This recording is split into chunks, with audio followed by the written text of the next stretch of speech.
Shut up and sit down.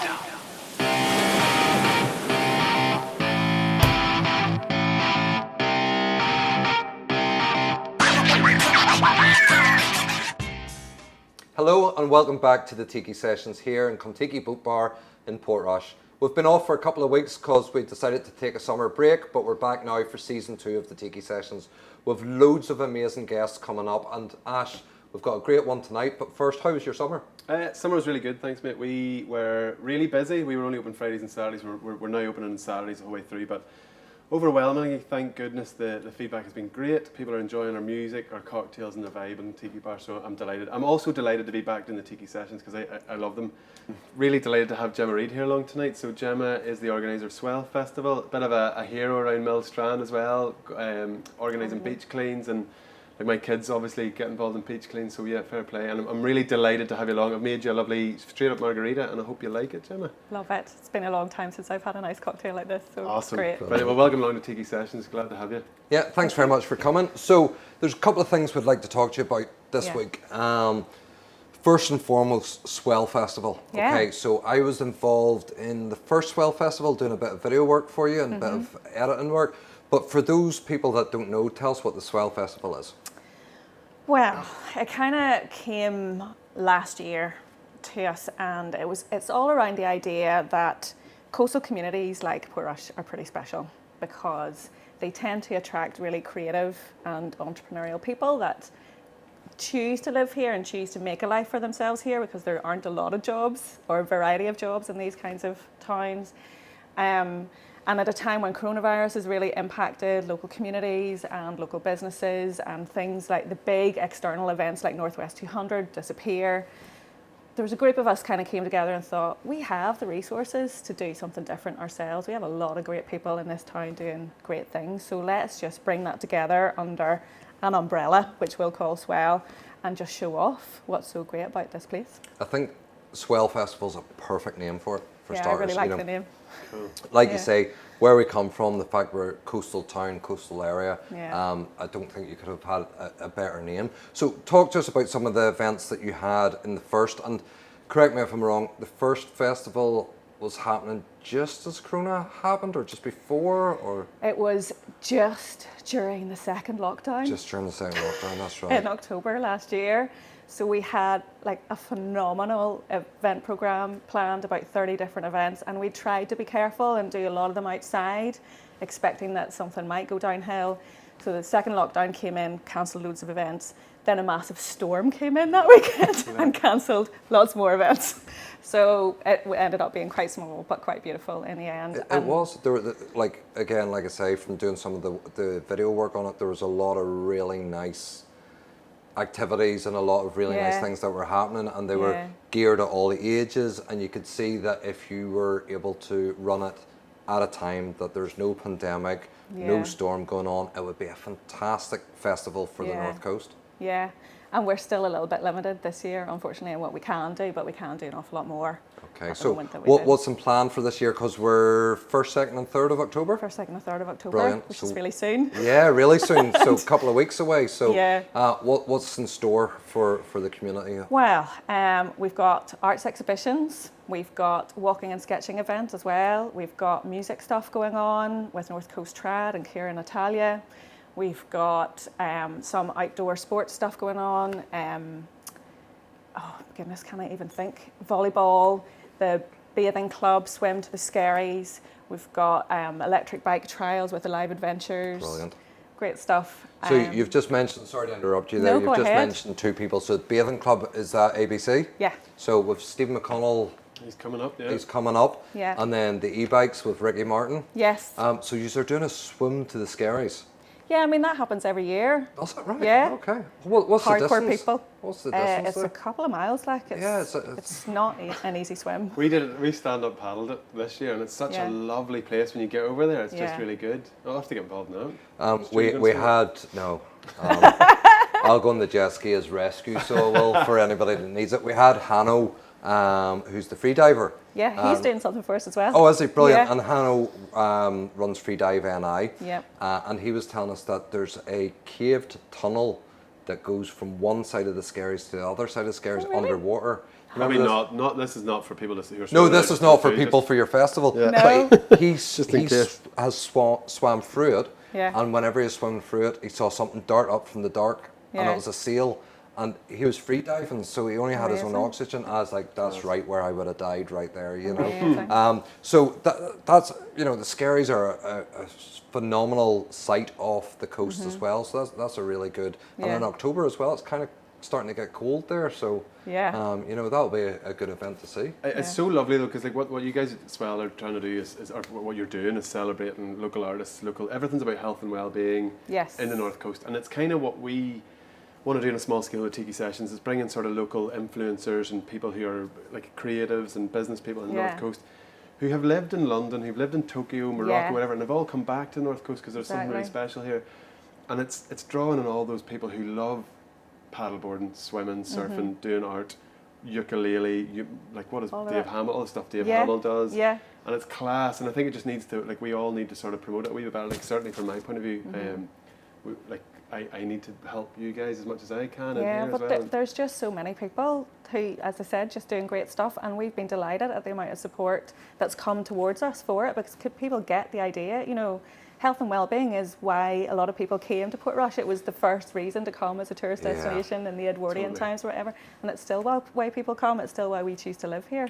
So here, I'm one, and Ash hates me for this because I always like to try and get collaborations happening during the Tiki Sessions. Yeah. But here's one for the Saturday night. Why don't you have a Tiki party, part of the Swell Festival here in the Tiki Bar? Let's do it. And bring it into the festival and have some good tunes. You do a Tiki cocktail masterclass where you can all learn how to make the awesome pina colada or margarita. There we go. Right, part of the Swell Festival. It's in the programme now. So, you're on. there we go.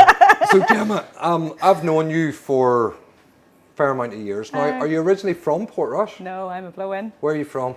I grew up around Belfast, actually. Moved up from there. So. And what brought you up to Portrush then? Got married to a guy who works in the university, so that's what brought me here. Cool. And had you visited Portrush before that? Yeah, lots of people I knew were students here when I was a student, so I was up here a lot. Such a good student town, so it was, you know, and it still is. But the sort of the crazy heydays of Tracks and Kelly's and places like that have changed and diversified now. Yeah.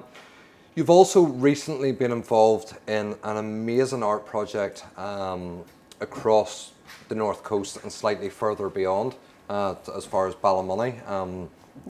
What's that about? That is with one of my work hats, which is called Daisy Chain. And we are a group of people who are keen to make better places through art, basically. And we got an opportunity through the council to do a big street art project across the whole of the North Coast. So 23 pieces, I think. 23, really? Across 6 It goes out to Limavady as well, doesn't it? In Ballycastle? Yeah. Because there's a piece at the end of it, the street my brother lives on in Ballycastle, so they're a lovely piece. Sorry, can I just jump in? Because it's absolutely class. Maybe you were going to say it, but like, it's getting people talking to me who have no appreciation of art, and they're going, oh, have you seen this? It's class. And I suppose that's what art is all about, getting people talking. And like this, for me, like I'm from Port Stewart, a Seahawk in Port Stewart, and Henry McCulloch in Port Stewart is absolutely class. I was surfing at East like a couple of weeks back, and I hadn't even noticed the 3D one. Yeah, it's mad. It's class. I know, and it's just like when I drive around the area now, every time I see one, it just puts a smile on your face. Class. It just brightens the area up. What was before just an old crappy wall. Exactly. So how does a project like that work? Did you know all the artists beforehand? The artwork's amazing, and it's all very different styles of art, but it's all very modern street art, Banksy-esque, and you know it is stunning. And you know, I thought with the local area, some of the older generation may be like, oh, we don't like that, but everybody's loving it. Loves you know, so how do you start a project like that? Well, I'm very pleased that one of our team is Adam Turkington, who runs Hit the North Festival, Street Art Festival in Belfast, and so he's developed a really good network of street artists that he knows. That's coming up soon again, isn't it? It was last weekend, actually. Last weekend? Yeah, it went down really, really well. So he knows street artists across the whole island, UK, further afield, and he's quite good at helping us curate that in terms of the style of the artist, their work, and where it fits with each of the walls that we get to use. So. Brilliant. Was Kev Largy involved? Yes, he was. Kev had a great time up here. Sure he did. We in one of my previous life with Bacardi, we got Kev to commission a piece, and it was class crack, and he's got such a distinct, Yes. it's almost Banksy-esque, as in when you see it, you know it's him. Yeah, oh, definitely a really And determined. which piece was his then? He's in. He's on Etherston's wall. You know, the butchers opposite the Atlantic. With the scare, Yes. scare. I used to live in Mark Street Lane where that artwork is, and we recently ran an event in the Atlantic. Yeah. And I was over one day and I had my wee girl with me, and I took her up, and she was like, "Oh, Dad, this is class." And I just think that more spaces should have stuff like that, like Morelli Steps and Port Stewart, you know, should be done like that. Yeah, exactly. How do you go about? Was it your responsibility as the facilitator, or was it the council's?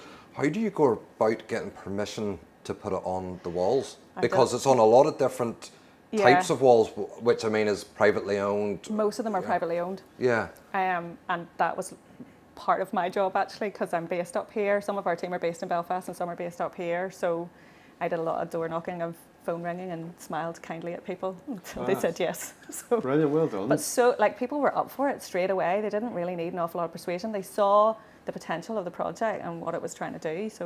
So talk me through I call it the Millsport wall in Ballymoney, because Millsport motorcycles are down the bottom there. Do you just rock up to the person that owns that and says, "Excuse me, I want to bring an artist along to draw a 50-foot cow on the side of your building"? That's the most extreme one for Yeah. Brilliant.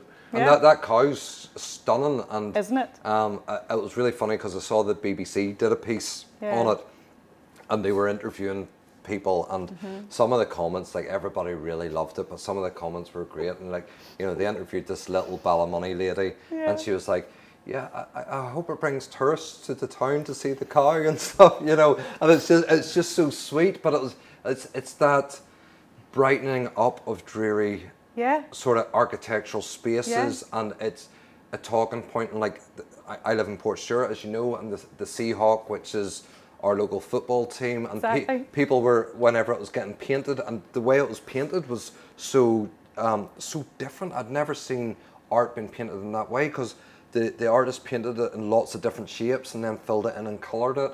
And for days there's a conversation, is it a parrot? Is it a budgie? And then somebody went, "It's a Seahawk," and then the whole town went, "That's class." And then obviously the Henry McCulloch one down at St Joe's Hall there. Yeah. That was really moving actually, because his wife came down, and his sisters came down, and his brother came down, and they all loved it, thank goodness. But you know, we were so honoured that they felt good about it. You know, it was. You've obviously done a lot of work to make sure that each piece fits with the because it's like we live in an age now where people are just ready to complain or ready to argue or ready to start a fight, and I genuinely have not heard one bad comment. Yeah. And like sometimes you look for stuff and you look for the bad comments, it's not there. They all love it, and it's brilliant. There was a couple, but they got overtaken very quickly. Yes, by really good ones. But that's it. And the Henry McCulloch one, and for those of you that don't know who Henry McCulloch was, he was a guitarist from the North Coast who played at Woodstock, played in the Wings, he played with Joe Cocker at Woodstock. Phenomenal, worldwide famous guitarist. Paul McCartney said he was one of the best guitarists he's ever played with. And he used to play in the Strand Ballroom in Port Stewart in St Joe's Hall. And one of the things that I thought, Gemma, which was so nice, was that that painting had a imagery of a photograph of people that had been there. And those people are still living in Port Stewart, some of them, and they were down. Yeah. And they maybe, I don't know, did they know anything about it? We didn't know who they were. We just had a photograph and we didn't know who they were. And then one guy recognised himself in it and came down, and then he brought his mates because he still hangs out with them 60 years later. That's or whatever. Do you know? Like, whenever you started that out, I'm sure you didn't dream that it would be like, well, maybe you did. Maybe you'd hoped it would be as successful as it was. I didn't think we'd get the phenomenal positivity around it immediately from people. Like, I've been so pleased with that. I have such a big heart for that project because having worked, like I work in heritage-based stuff. And so knowing how special all these places are and these nice, gorgeous little stories that local people know about but other people don't really know about, and getting the chance to kind of show stuff like that off. That's a big thing for me. Like, people don't talk enough anymore to the older generation. Stories aren't being shared. And funny, I had a chat with a mate about this recently, and it's things like what you did with that project that would get people talking about the older generation. Because quite often younger folk are too, without going off on a massive rant here, too involved in screens and don't want to speak to old folk because they find them naff or weird or whatever, but there's an awful lot to be learned from. There's a Facebook group talking about screens, but there's a Facebook group called Portrait Matters. Yes. And I put a post up on that because where the mural is down on St. Joe's Hall or the Strand Ballroom, there's so many rumours of who actually played there. Yeah. You know, there's rumours that Jimi Hendrix played there. There's rumours, yes. There's rumours that Eric Clapton played there. You know, people say the Stones played there, but they were up in Antrim or Ballymena they played, I think. But there were so many famous bands that played there. And from my video background, and it's the same with Kelly's, and we spoke about this with Alan Simpson, I think there should be a project for the likes of Kelly's.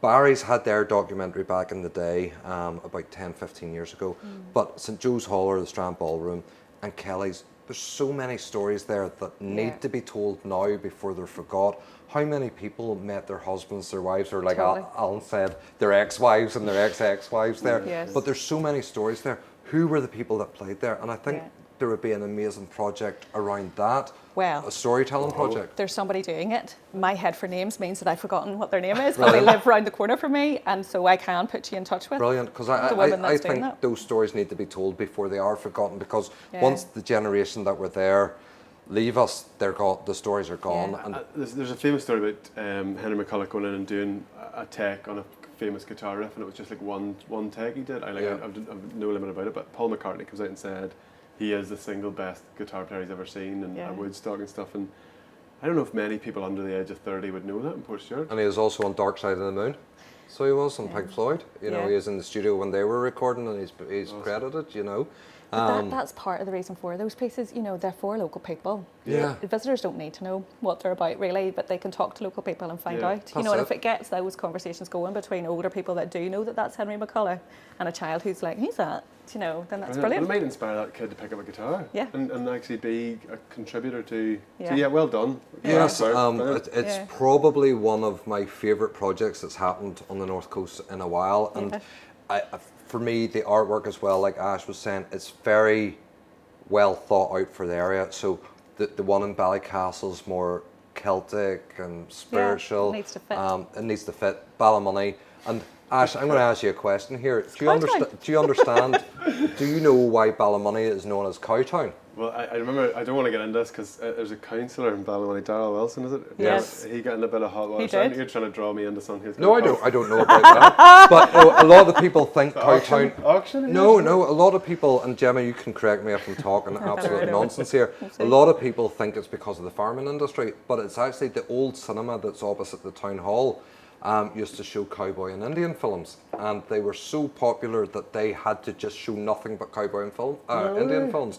And from what I'm aware, and if anybody says I'm wrong, please don't tell me. Please tell me. But that's why it became known as Cowtown. Now, I may be wrong. You've taught me. Yeah, I may be wrong, you know. So is there any plans, Gemma, to expand that project? Because the council, I'm assuming, were funding it or came from Department of Communities funding. Yeah, okay. So they funded it, and it's been a massive success, and it's truly brightened up the area. But there's a lot more that could be done with that project. Are they thinking of continuing it? They're thinking of it, yes. It's all dependent on future funding and stuff like that, but we're certainly talking about doing more. Brilliant. I would love to see a street art festival in Portrush. That'd be awesome. That'd be cool. It would be awesome. Yeah. Like a week-long thing would be amazing. There's so many walls. That's it. And there's so many blank canvases. And so one of the other things, just sort of touch on that you do an awful lot of work with, is it North Coast World Earth as well? Yeah, I do a bit with them, Yeah, and like we've talked, kind of Dave Hamill and Gavin, we're talking about Gavin Wallace and stuff and all the work you do. You are a huge contributor to that site. Like every time I see it, it's you. You've been out letter picking for a little while, but yeah. No, but there's like you literally go the extra mile. I think the one I looked at earlier on this afternoon, you literally just got into your bikini or swimsuit and gone. I don't wear a bikini, but yeah. You've gone in and cleaned all the sort of like microplastics and stuff at low tide and just pulled in loads of stuff. So fair play on that. Like, is it something you're conscious about you know, like, because you're a big contributor to Millstrand as well. Yeah. Is it something you do regularly and feel? Yeah, I mean, it was something I was doing anyway. I think because I walk the beach every day and that stuff annoys me. But North Coast World Earth, I think, gave me a really new impetus to it because because so many times when you're doing stuff like that, it feels like you're not making a difference. Yeah. But when you're part of a big group like that and you see how much everybody else is lifting as well, then you really feel you're affecting some kind of change. And the fact that they're then feeding statistics and figures back into council and other people who are responsible for the beaches and for our countryside areas and stuff like that, to show them what needs to be done and try to change policy, then and that was that's really really powerful, good. actually, because I knew some of the stuff like through the summertime when there was a lot of influx of tourists and the bins were overflowing and stuff, and North Coast World Earth seemed to have an impact in saying, right, the councils are now picking up 8 a.m, 6 p.m, or whatever it is. And they've also put the extra wardens on now as and well. they put extra bins out, so fair which is play. great. So, and I mean, that's all stuff to do. Like, because funny enough, we brought our kids out and we did a little pick around the Warren and the Winds up around, and like the kids loved it. Like they were on like it was like a scavenger hunt. They were trying to find. Yeah. And then there was a few choice words about people who'd throw litter by our 8-year-old son, which was hilarious. Yeah. Myself and Grace, my daughter who's 6.5, we walked. There's a lane or a roadway just down the road from us, and the farmers are all cutting hedges at the moment, and they'd obviously come down this. It's a private road, but it's on the back of a housing estate, and people use it to cut through, and they'd obviously just cut the hedges. And we were walking the dog last night or the night before, and my 6-year-old daughter was like, "Daddy, this is ridiculous. We need to tell somebody about this," because they just cut the hedges, but the amount of rubbish that had obviously been thrown, and I mean, it looked like a bin lorry had just emptied itself. Yeah, and my 6.5-year-old daughter was like, "We need to tell somebody. This isn't good. This isn't good for wildlife." And I just thought to myself, there's two things here. One, she's 100% correct. At 6.5 years age, she's 100% correct. And two, isn't it great that at that age, she's already aware of this is a negative thing. And again, through what yourself, Gavin, and Dave There's do, so many volunteers. and so many volunteers, it's an education thing as well. And that's where I think North Coast Earth is really good, because it's starting to become really popular and it's starting to become really public as well. Like people are seeing it, and you know their Facebook page is getting good and a lot of followers, and it's starting to educate people that maybe before didn't realise it was such an issue. Like now, if I'm using a disposable mask, I cut the 2 ear bands on it before I throw it away. And my wife was like, "Why are you doing that?" And I was like, "Because if that ends up in a landfill or something like that, and that gets around a bird's neck, it's no different than throwing out the plastics around from a 6-pack of beer or whatever." And she's like, "I never even thought of that." You know, so education's great. How do you stay upbeat though when you're doing That's it? what I was going to say. It bugs the life out of me. How do you stay upbeat? And I think I do see a difference, do you know? And like I kind of do around that wee beach at the back of the harbour, and I've noticed less litter since I've started doing it. Like I think once you tidy somewhere up and keep it tidy, it has an influence on how much is dropped there. If people see a load of crap, they just drop more. yeah, true. So, and then you get so much thanks from people when you're doing it. You know, people will walk past and go, "You're doing a great job, thanks very much, keep going," or they'll ask why you're doing it, and then they volunteer for the group as well. People just wouldn't cross their minds, and they think, someone's paid to do that. You just let it at it. Yeah. So, Well, when you're in the swimsuit in the harbour picking rubbish out, nobody's picked to do that. Like, no, I don't mean you. I mean, like, people think that, you know. But you know, it's the same. Anytime I bump into Dave, he's got the picker in his hand and he's got the plastic bag in the other hand, and if he's just going for a walk or whatever, and this is what we always say about the North Coast and say about Portrush and Port Stewart, and there's so many decent people that have a real community spirit, and they want to make sure that where we live is kept good. They want to share it with people, but they want to make sure that those people that they share it with look after it as well. Exactly. And we have that sort of community spirit of, this is ours, we want to protect it, we want to look after it, as if it's one of our children or whatever. And we live in an amazing area of beauty. So the more people that do that, you know, why would we ever want to see this place destroyed? And it really does my nutting whenever I go surfing down at the White Rocks or whatever, and people have been there partying the night before.